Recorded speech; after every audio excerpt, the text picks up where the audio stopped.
নমস্কাৰ। আজিৰ ভিডিঅ'টি শংকৰী নৃত্যৰ হস্তৰ ওপৰত। এই হস্তনো কি, কাক বোলে, কেনেকৈ ক'ত প্ৰয়োগ হয় সেই বিষয়ে আলোচনা কৰিম। গতিকে ভিডিঅ'টো শেষলৈকে চাব। পতাক হস্ত। সম্পূৰ্ণ হাতখন মেলি বুঢ়া আঙুলিটো তৰ্জনী আঙুলিৰ মূৰত লগালে ইয়াক পতাক হস্ত বুজায় আৰু ইয়াৰ বিনিয়োগ হৈছে বতাহ, মানা কৰা, স্বৰ্গলোক, পথ, প্ৰৱেশ, পানী, আশীৰ্বাদ, সূৰ্য, সন্মান, নদী ইত্যাদি। ত্ৰিপতাক হস্ত। পতাক হস্তৰ দৰে কৰি অনামিকা আঙুলিটো তললৈ আনিলে ত্ৰিপতাক হস্ত আৰু এই হস্তৰ বিনিয়োগ হৈছে বৃক্ষ, মুকুট, ইন্দ্ৰৰজা, কেতেকী ফুল, বুকু, ছবি অঁকা ইত্যাদি। অৰ্ধপতাক হস্ত। পতাক হস্তৰ দৰে কৰি অনামিকা আৰু কনিষ্ঠ আঙুলিটো তললৈ নমাই দিলে অৰ্ধপতাক হস্ত আৰু ইয়াৰ বিনিয়োগ হৈছে গছৰ পাত, নৈৰ পাৰ ইত্যাদি। কৰ্তৰীমুখ হস্ত। মধ্যমা আৰু অনামিকা আঙুলি তললৈ নমাই দিলে কৰ্তৰীমুখ হস্ত আৰু ইয়াৰ বিনিয়োগ হৈছে মৃত্যু, পতন, স্ত্ৰী, পুৰুষ ইত্যাদি। ময়ূৰ হস্ত। অনামিকা আৰু বুঢ়া আঙুলি আগলৈ একলগ কৰি দিলে ময়ূৰ হস্ত আৰু ইয়াৰ বিনিয়োগ হৈছে ময়ূৰৰ মুখ, চৰাই, লতা, নদীৰ পানী নিক্ষেপ ইত্যাদি। অৰ্ধচন্দ্ৰ হস্ত। পতাক হস্তৰ দৰে কৰি বুঢ়া আঙুলিটো মেলি দিলে অৰ্ধচন্দ্ৰ হস্ত আৰু ইয়াৰ বিনিয়োগ হৈছে ধ্যান, প্ৰাৰ্থনা, নমস্কাৰ ইত্যাদি। অৰাল হস্ত। পতাক হস্তৰ দৰে কৰি তৰ্জনী আঙুলিটো আগলৈ উলিয়াই দিলে অৰাল হস্ত আৰু ইয়াৰ বিনিয়োগ হৈছে বিষপান, অমৃতপান, ধুমুহা, বতাহ ইত্যাদি। শুকতুণ্ড হস্ত। অৰাল হস্তৰ দৰে কৰি অনামিকা আঙুলিটোও তৰ্জনী আঙুলিটোৰ দৰে একে সমানতে তললৈ দিলে শুকতুণ্ড হস্ত আৰু ইয়াৰ বিনিয়োগ হৈছে বাণ প্ৰয়োগ, উগ্ৰভাৱ প্ৰকাশ ইত্যাদি। মুষ্টিক হস্ত। বুঢ়া আঙুলিৰ বাহিৰে বাকীকেইটা আঙুলি মুঠি মাৰি তৰ্জনী আঙুলিৰ ওপৰত বুঢ়া আঙুলি ৰাখিলে মুষ্টিক হস্ত।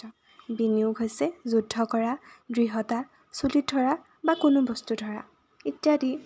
শিখৰ হস্ত। মুষ্টিক হস্তৰ দৰে মুঠি মাৰি বুঢ়া আঙুলিটো ওপৰলৈকৈ উঠাই দিলে শিখৰ হস্ত আৰু ইয়াৰ বিনিয়োগ হৈছে ধনু, স্তম্ভ, লিংগ ইত্যাদি। কপিত্থ হস্ত। মুষ্টিক হস্তৰ দৰে কৰি তৰ্জনী আঙুলি আৰু বুঢ়া আঙুলিৰ মূৰ দুটা লগ খুৱালে কপিত্থ হস্ত আৰু ইয়াৰ বিনিয়োগ হৈছে লক্ষী, তাল বজোৱা, গৰুৰ গাখীৰ খিৰোৱা, ধূপ চাকি জ্বলোৱা ইত্যাদি। কটকামুখ হস্ত।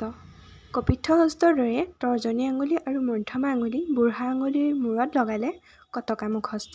বিনিয়োগ হৈছে পুষ্পমালা পিন্ধা, সুগন্ধি অৰ্পণ, দৃষ্টি নিক্ষেপ, তামোল পাণ, ফুল তোলা আদি। সূচী হস্ত। কটকামুখ হস্তৰ দৰে প্ৰথমে ৰাখি ইয়াৰ পিছত তৰ্জনী আঙুলিটো ওপৰলৈ উঠাই দিলে সূচী হস্ত আৰু ইয়াৰ বিনিয়োগ হৈছে একক অৰ্থত প্ৰকাশ কৰে, ঈশ্বৰক প্ৰকাশ কৰা হয়, এশ শব্দক বুজায়, সূৰ্যক বুজায়, নগৰ, সংসাৰ, এই ধৰণে, সেই ধৰণে ইত্যাদি অৰ্থত বুজায়। চন্দ্ৰকলা হস্ত। মুষ্টিক হস্তৰ দৰে লৈ তৰ্জনী আঙুলি আৰু বুঢ়া আঙুলি মেলি দিলে চন্দ্ৰকলা হস্ত। ইয়াৰ বিনিয়োগ হৈছে জোন, মুখ, পৰিমাণ, শিৰৰ মুকুট, গংগা, লাঠি আদি। পদ্মকোষ হস্ত। হাতৰ সকলোবোৰ আঙুলি সমানকৈ মেলি হাতৰ তলুৱা অলপ গাৰ আকৃতিৰে সুমুৱাই দিলে পদ্মকোষ হস্ত আৰু ইয়াৰ বিনিয়োগ হৈছে পদুম ফুল, ভোজন কৰা, ৰন্ধন পাত্ৰ, ফুলৰ থোপা, দৰ্পণ ইত্যাদি। সৰ্পশীৰ্ষ হস্ত। পতাক হস্তৰ দৰে কৰি আঙুলিবোৰ আগফাললৈ অলপ বেঁকা কৰি দিলে সৰ্পশীৰ্ষ হস্ত আৰু ইয়াৰ বিনিয়োগ হৈছে সৰ্প, দেৱপ্ৰণাম, বাহন, বামন ইত্যাদি। মৃগশীৰ্ষ হস্ত। সৰ্পশীৰ্ষ হস্তৰ দৰে কৰি বুঢ়া আঙুলি আৰু কনিষ্ঠ আঙুলি ওপৰলৈ উঠাই দিলে মৃগশীৰ্ষ হস্ত আৰু ইয়াৰ বিনিয়োগ হৈছে বিবাদ, ভয়, কাজিয়া, সাজপাৰ, হৰিণৰ মুখ, বাঁহীৰ আহ্বান, মিলন, ভৰিৰ মালিচ ইত্যাদি। সিংহমুখ হস্ত।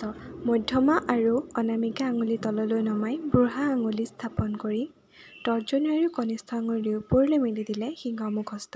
ইয়াৰ বিনিয়োগ হৈছে সিংহমুখ, পদ্মমালা, সিংহাসন, শহাপহু ইত্যাদি।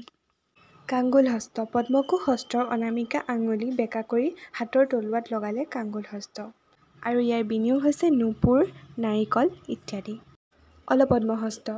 হাতৰ আঙুলিবোৰ সমান কৰি কিছু আঁতৰত তললৈ বেঁকাকৈ মেলি দিলে অলপদ্ম হস্ত। ইয়াৰ বিনিয়োগ হৈছে পূৰ্ণচন্দ্ৰ, দৰ্পণ, আৱৰ্ত, কলকলনি শব্দ, সৌন্দৰ্য, ক্ৰোধ, প্ৰশংসা ইত্যাদি। চতুৰ্হস্ত বুঢ়া আঙুলিৰ আগ কনিষ্ঠ আঙুলিৰ মূৰত লগাই তৰ্জনী অনামিকা মধ্যমা কনিষ্ঠ আঙুলি বাহিৰলৈ মেলি দিলে চতুৰ্হস্ত। ইয়াৰ বিনিয়োগ হৈছে নয়ন অৰ্থাৎ চকু, তৈল, লো, দাম, সোণ, সুখ, আনন্দ, চকু, স্বৰ্ণ, মাধুৰ্য, প্ৰমাণ, ঘিউ ইত্যাদি। ভ্ৰমৰ হস্ত বুঢ়া আঙুলিৰ লগত মধ্যমা আঙুলি লগাই তৰ্জনী আঙুলি বেঁকা কৰি অনামিকা আৰু কনিষ্ঠ আঙুলি কিছু সলাই দিলে ভ্ৰমৰ হস্ত আৰু ইয়াৰ বিনিয়োগ হৈছে ভোমোৰা, চৰাইৰ পাখি, কোকিল, যোগ, মৌনভাৱ আদি। সংশাক্ষ হস্ত বুঢ়া আঙুলিৰ আগভাগত তৰ্জনী আঙুলি লগাই বাকী তিনি আঙুলি পাতলকৈ মেলি দিলে সংশাক্ষ হস্ত। ইয়াৰ বিনিয়োগ হৈছে উপদেশ, মুক্তা, শোভা, স্পৰ্শ কৰা, মাংগলিক উৎসৱ, বন্তি সলিতা বঢ়োৱা ইত্যাদি। হংসপক্ষ হস্ত সৰ্পশীৰ্ষ হস্তৰ দৰে কনিষ্ঠ আঙুলি পিঠিৰ ফালে মেলি দিলে হংসপক্ষ হস্ত আৰু ইয়াৰ বিনিয়োগ হৈছে সেতুবন্ধন, আৱৰণ, চন্দন লেপন ইত্যাদি।